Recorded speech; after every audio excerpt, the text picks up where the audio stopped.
Et si vous emménagiez dans une vieille demeure dont les murs semblent murmurer des secrets oubliés, où chaque angle défie la logique et chaque nuit vous plonge un peu plus dans un cauchemar qui pourrait bien être réel? Et si ces rêves terrifiants n'étaient que la porte d'entrée vers un monde où une sorcière disparue et son fidèle serviteur rôdent encore, prêts à réclamer leur dû? C'est ce que vous n'allez pas tarder à découvrir dans l'histoire de la maison de la sorcière. L'histoire se déroule dans la ville fictive d'Arkham, dans le Massachusetts, où Walter Gilman, un étudiant en mathématiques et en folklore, emménage dans une vieille maison au passé sinistre. La demeure est connue sous le nom de la maison de la sorcière, car elle aurait autrefois été habitée par une sorcière du nom de Kezia Mason, une femme jugée lors des procès des sorcières de Salem. La légende raconte que Kezia avait découvert des secrets surnaturels qui lui permettaient de se déplacer entre différentes dimensions grâce à des angles et des formes non euclidiennes. Gilman, fasciné par ces rumeurs, loue une chambre au grenier, une pièce étrange dont les angles semblent défier les lois de la géométrie. Il est attiré par cette chambre en raison de ses recherches sur les mathématiques ésotériques et le folklore local. À mesure qu'il s'installe, il commence à faire d'étranges rêves qui se mêlent à la réalité. Il rêve de vastes paysages cosmiques, de créatures inhumaines et surtout de Kezia Mason elle-même, accompagnée d'une petite créature démoniaque appelée Brown Jenkins, un rat à visage humain. Les rêves de Gilman deviennent de plus en plus intenses et perturbants. Dans ses visions, il voit Kezia pratiquer des rituels occultes et utiliser des formules mathématiques pour voyager à travers l'espace et le temps. Brown Jenkins, avec son visage malveillant et ses dents acérées, le suit souvent, ricanant d'une manière sinistre.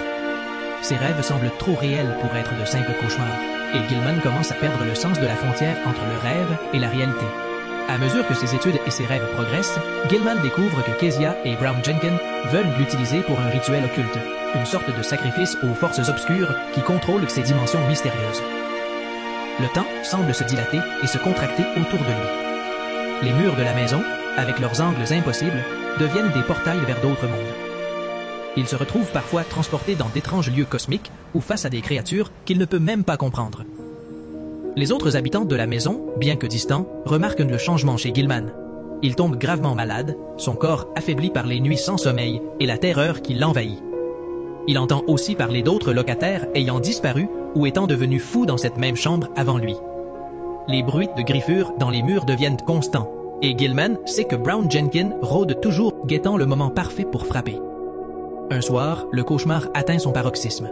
Dans son sommeil, Gilman est de nouveau transporté dans une autre dimension, où il assiste à un rituel macabre dirigé par Kezia Mason. Elle essaie de le forcer à signer un pacte avec des entités anciennes et effrayantes. Juste au moment où il pense être perdu, Gilman, dans un élan de désespoir, résiste à son emprise et tente de fuir ce cauchemar vivant. Lorsqu'il se réveille, il est couvert de sueur et de blessures mystérieuses qu'il ne peut expliquer. Mais il sait que cette fois, ce n'était pas un rêve. En panique, il fuit la maison, essayant d'échapper à l'influence maléfique de Kezia. Peu de temps après, une force surnaturelle semble s'abattre sur la maison. Gilman est retrouvé mort, tué de manière mystérieuse, et les habitants d'Arkham chuchotent que la sorcière et Brown Jenkins ont finalement réclamé leur victime. Après sa mort, les autorités découvrent dans les murs de la maison des restes humains, y compris de minuscules os de bébés, ce qui confirme les légendes effrayantes autour de Kezia Mason. La maison est abandonnée et scellée, mais les rumeurs persistent.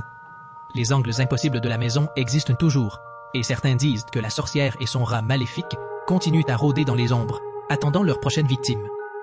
Ainsi, la maison de la sorcière est une histoire de terreur cosmique et de mysticisme occulte, où les mathématiques, les dimensions parallèles et l'horreur surnaturelle se mêlent pour créer une atmosphère suffocante de peur et d'inévitabilité.